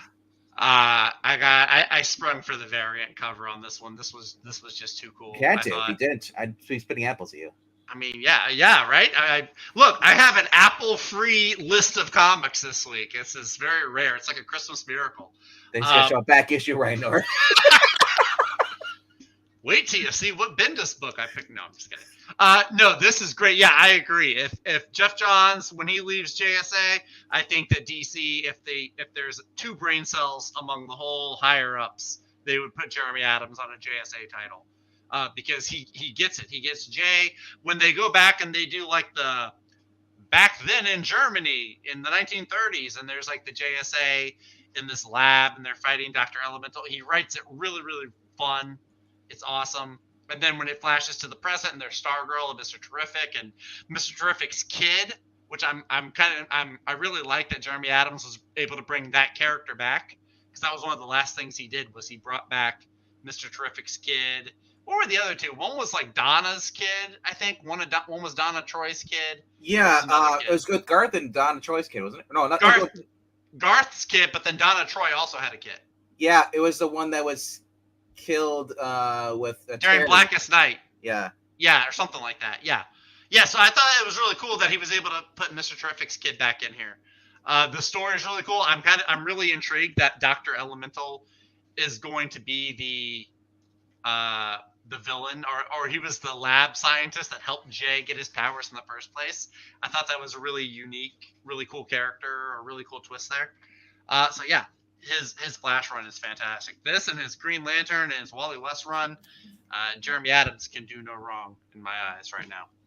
I don't have any back issues. I did get a trade though, for my library that is growing from this particular writer. But I saw they had Starlight. This is from Mark Millar. This is his kind of Flash Gordon series. This one he has Goran Parlov. I think I'm saying his name right. Goran Parlov. And basically it's 40 years ago, Duke McQueen was a space hero who rescued a world from tyranny. Then he came home, got married, had kids, and grew into an old man. And then one night, an old sparkly rocket ship descends from the heavens and calls him back for one final adventure. So it's kind of like it's like Mr. Incredible, where he's a superhero, then he gets a domestic life, and then he goes back to being a superhero. Except in space. What was really interesting about that series was he did that at the time when everything else he was doing was basically edgelord stuff. And when that came out, I mean, I wasn't a big fan of Mark Millar, but I loved that series. And I likened that to, I've made the reference, the time Magneto built a ship out of wood and no metals just to prove he could. This was Mark Millar proving he could write a story without depravity just to prove he could. It was nice. Really good. It's damn near wholesome. Awesome. And considering that was done, God, maybe 2010 thereabouts. Mm-hmm. It was a departure for him at the time. Yeah. Hell, it probably still is, but that's a good call. That you'll enjoy that. Yeah, I'm looking forward to, because when he shows up in Big Game, he had some interesting dialogue bubbles and some interesting scenes. So I was like, you know what, I want to read more about this guy. With this, now he should have. Now Goran Parlov should have done the art for some other Mark Millar series that had depravity, because he can draw him some dames. He did a lot. He Yeah. did Punisher stuff in the Punisher Max series, and I think he did a Nick Fury Max series also. Oh, okay. Maybe Very like cool. one of the Barracuda miniseries. Mm-hmm. Awesome. Very cool. Yeah, I'm looking forward to reading it. I have some downtime, hopefully, in the near future. I'll be able to, because I still need to read. I need to read Empress too. I still haven't read Empress, so hopefully I can get both of those knocked out maybe some point over Christmas. Well, I'm sure you're gonna get a nice Dark Horse trade before the new series comes out.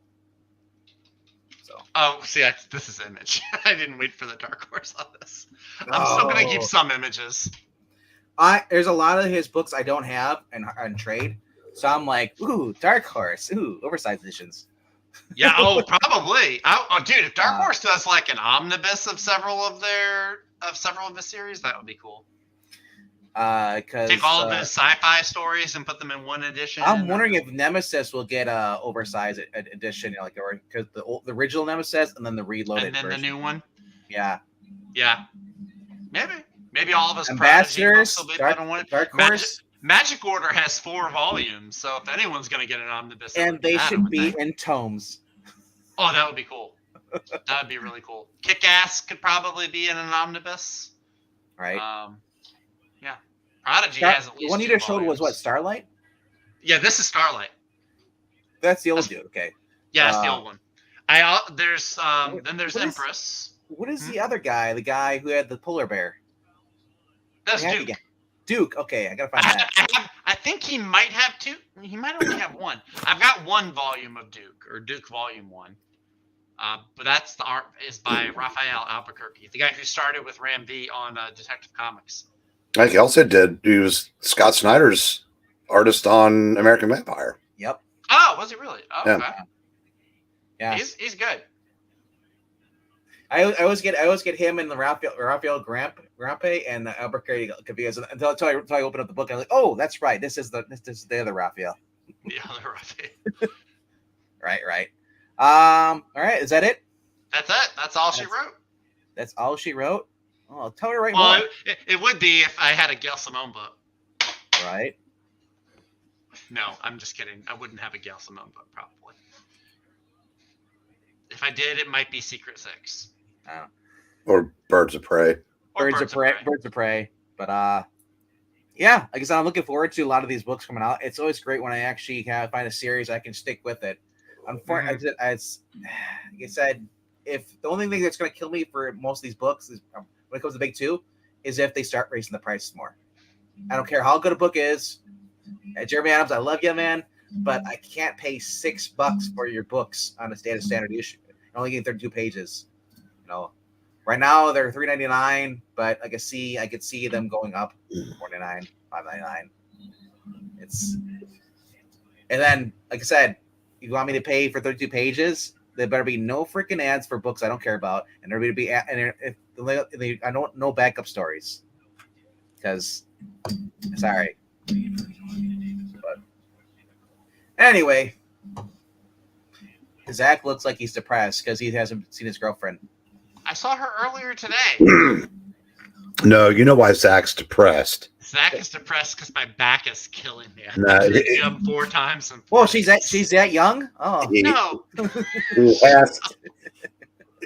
Zach usually, when he does his books, something happens that kind of makes his day complete. So, Venkman, oh, come on. even though he didn't earn one. I didn't. Anyway. I didn't. I don't deserve this. I'm on the nice list this week. Oh, you son of a gun. Might as well be hitting me with coal. I got all great books this week. All of my books were awesome. There was not a bad one in the bunch.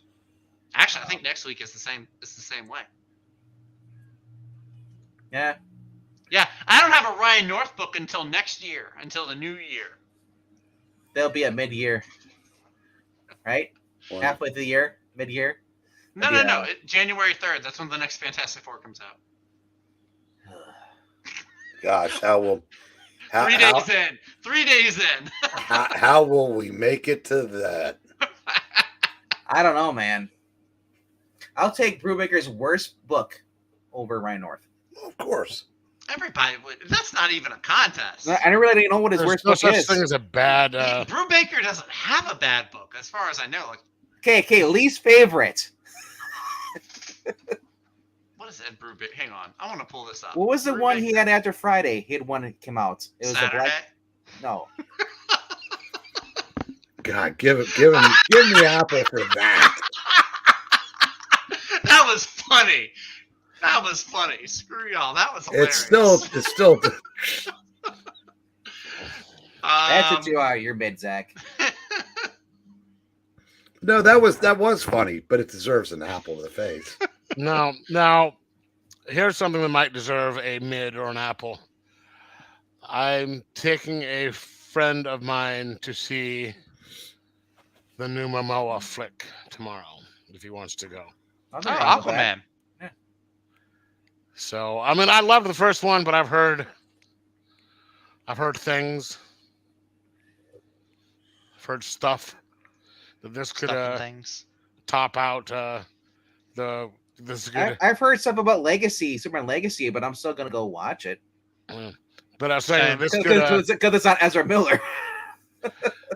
this could have an even better, sarcastically opening than the Flash or the Marvels. Well, the only thing I can predict for this movie is they're gonna kill off Amber Heard in the very beginning. The people on Twitter. You and I have not read. You and I have not read the same things. But the good thing is, that if I'm taking, it won't be my money that they're getting. So hey, you know what? You win because you're seeing it for free. Then yes, that's how it was with me in the Marvels. I saw it for free. Yeah, I saw the Marvels and I saw that for free, so I really couldn't complain too much. I need to be paid for therapy afterwards watching the Marvels. I got paid in popcorn. Someone actually paid. Yeah, I was given money to buy my ticket, his ticket, and I got a free book by the artist's wife while I was there. Oh. So, Zach, do you put up easy? Do I what? The way you're no nonchalant, but I got paid in popcorn. You're like those girls who go on dates. I'm a very easy date.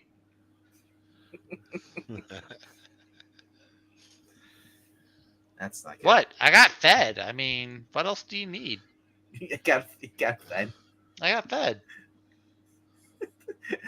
Next time when we get serious with this girl, and you're like, you want some, and she's like, no, I already gave you food. You're good.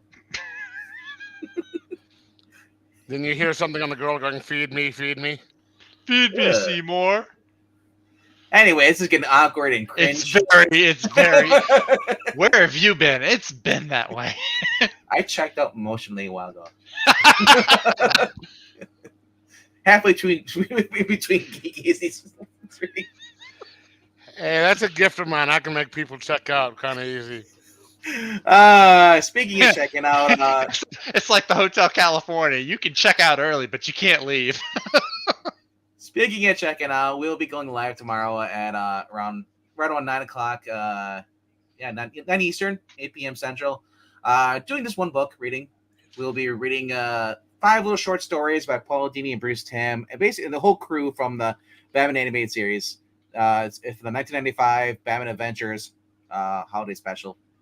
Fun stuff. Check that out. And then got some other stuff coming. We read It's a Wonderful Life. You'll get the Geeky Puppet Show rendition of that. That'll be dropping on Sunday. Not so the place the readings. I don't, because most people are not going to be here on Christmas Eve. So we ask that you take 2 hours out of your time to sit through the reading with us on Sunday, and then check for a little pre-recorded reading dropping on Christmas Day.